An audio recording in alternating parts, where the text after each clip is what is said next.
crucial one. And the Minister of Health and Wellness in his presentation, I think, articulated very clearly the challenges that confront us. And really, the question we have to ask ourselves is really, how serious is the problem? We've heard that, yes, it might be fake news, that it's overblown, and the scientists are making a big deal or bigger deal of this than it really is.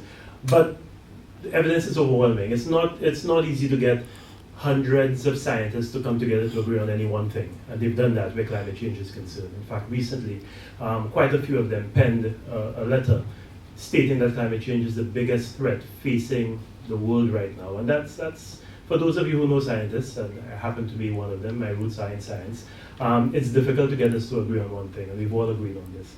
Greenhouse gas emissions are increasing, and this is what has been happening with global greenhouse gas emissions. And you can see with this curve, with the onset of heavy industrialization, and when this appetite, this almost insatiable appetite that we've developed for more and bigger and better, started kicking in the 1950s, then with it had to come a lot of manufacturing to be able to produce the items that we so covet, and now even more so with the iPhones and the Samsung Galaxies and everything else that we must have every year.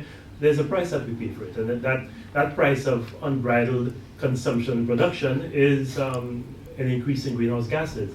And we can see what has been happening to our temperature curve. When we started measuring temperatures in the 1880s, you don't have to be a mathematics major, you don't have to understand graphs to see what is happening with that curve and to see how sharply that temperature curve has been increasing.